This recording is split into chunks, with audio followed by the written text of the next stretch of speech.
Welcome to our channel. Today we how to optimize your coverage with Guardian Life, beginner guide step by step clearly. Start by logging into your Guardian Life account. Navigate to your policy dashboard to view your coverage details. Review your current policy limits and plan options. Identify any gaps in your coverage based on your personal and financial needs. Consider assessing your risk factors and unique circumstances.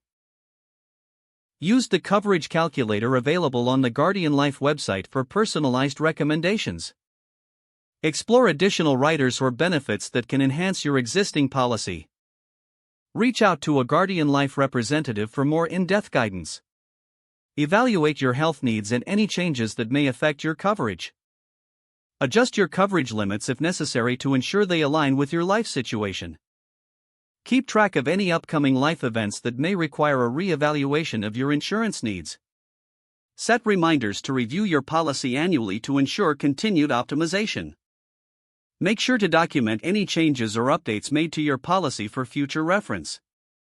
Stay informed about any updates or changes to Guardian Life policies that may benefit your coverage. Consider discussing your options with a financial advisor for comprehensive planning. Maintain open communication with Guardian Life to address any questions or concerns. If the page does not load, refresh the browser or try again in a private or incognito window. Make sure you are using the correct email address, then retype it carefully to avoid small typos.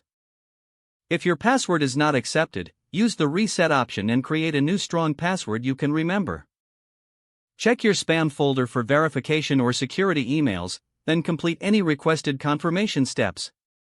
Enable two-factor authentication if available to improve account security and reduce unauthorized access risk. After signing in, review your profile details so your contact information and settings are accurate and current. If you see an error message, note it down and try again after restarting your device and internet connection. Log out when you finish, especially on shared devices, to keep your account and payment information secure. If the page does not load, refresh the browser or try again in a private or incognito window. Make sure you are using the correct email address, then retype it carefully to avoid small typos. If your password is not accepted, use the reset option and create a new strong password you can remember. Check your spam folder for verification or security emails, then complete any requested confirmation steps. Don't forget to like this video and subscribe to our channel for more step-by-step tech guides.